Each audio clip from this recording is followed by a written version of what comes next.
Je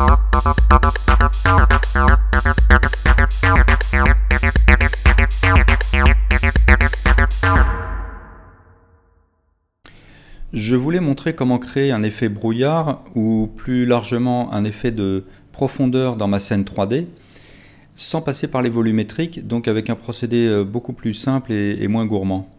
Donc là j'ai ma scène, là j'ai ma lune avec un effet bloom qui est en fait un faux effet bloom que j'avais expliqué dans un tutoriel précédent. Ce que je vais faire, c'est créer un plan, rentrer en mode edit, le faire tourner sur X, l'agrandir, faire en sorte qu'il occupe bien le champ de ma caméra. Hop. Et voilà. Ce plan, je vais lui attribuer un mix entre un transparent et un émission. Alors, cette émission, je vais lui donner une couleur bleue comme ça. Comme je suis sous Eevee, par défaut, je ne vais pas avoir de transparence, donc il faut que j'aille dans Material, Settings, et puis Blend Mode, je choisis Alpha Blend, et voilà.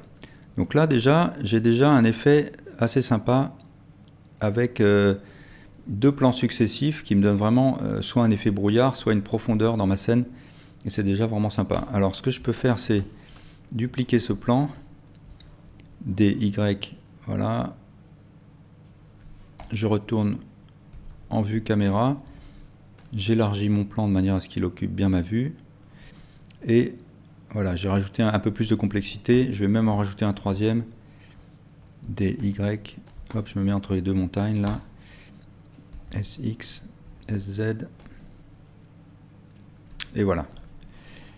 Donc je pourrais me contenter de ça, selon le style que je veux pour mon image. Ce que je vais faire pour un peu plus de subtilité, c'est rajouter un texture noise que je vais brancher dans le facteur, et puis je vais faire un CTRL T de manière à créer un texture coordinate et un mapping. Donc CTRL T, c'est un raccourci Node Wrangler qui est un add-on que vous pouvez activer. Et puis là dans les scales, je vais choisir 0,1 de manière à pouvoir voir un peu le bruit dans le brouillard. Donc là c'est vraiment pas mal, ça me donne un peu de forme dans mon brouillard.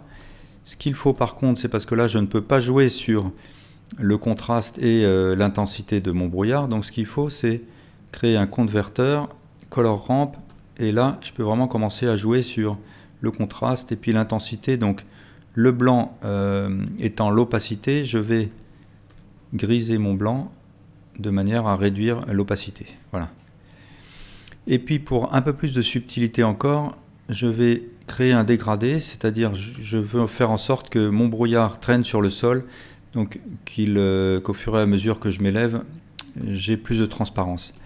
Donc je vais dupliquer mon mapping, je vais brancher la sortie Generated pour que ça s'applique sur la totalité de mon plan, et puis je vais utiliser un converteur Separate X, Y, Z de manière à contraindre mon effet sur l'axe Z. Je duplique mon color ramp, je branche Z, et là, grâce à Node Wrangler, en faisant CTRL SHIFT et clic droit, je peux visualiser l'effet du node sélectionné. Alors là, ce que je veux, c'est le contraire. Je veux que ma transparence soit en haut et que l'opacité soit en bas. Donc voilà, je vais augmenter mon blanc. Et maintenant, il ne me reste plus qu'à mixer mes deux effets, c'est-à-dire mon noise avec mon dégradé vertical. Donc je pourrais passer par un color mix RGB, mais là comme en fait mes informations sont du noir et blanc, je peux passer par un node mat que je vais mettre en mode multiply.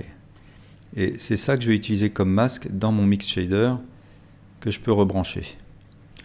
Donc voilà ce que j'obtiens, c'est déjà, je vois déjà une différence, donc un dégradé vertical, il faut qu'il soit un peu plus marqué, donc je vais redonner un peu de vigueur à mon noise en bas. Pour qu'on voit bien les formes de mon noise, je vais un peu augmenter le contraste, et puis là, il faut un peu que je baisse ma transparence, et voilà, là je commence à avoir vraiment un brouillard qui traîne au sol, et c'est vraiment l'effet que je veux là. mon émission, je peux modifier la couleur. Voilà, comme ça. Je peux varier sa force, donc pour plus de luminosité, comme ça. Et voilà, je peux en rester là si je veux. Alors, bien sûr, je peux utiliser cet effet sur des plans, mais selon mes besoins, selon mon storyboard, je peux projeter ce matériel sur des plans courbés ou bien des demi-sphères, etc. Ça dépend vraiment de mes mouvements de caméra, de mon storyboard.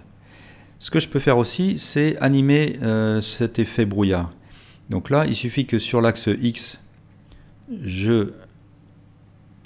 j'introduise des variations et puis voilà, mon brouillard va se déplacer sur cet axe. Je peux aussi le déplacer sur l'axe Y et dans ce cas-là, comme mon plan est perpendiculaire à l'axe Y, ça va créer des variations dans les noises. Donc en fait, le mieux, c'est sans doute d'utiliser les deux valeurs X et Y, parce que la simple animation sur X paraît un petit peu artificielle. Il n'y a pas d'évolution dans la forme de mon bruit. Donc mixer un mouvement sur X et Y, c'est sans doute le mieux. Voilà ce qu'on pouvait dire. Je vous remercie pour votre attention.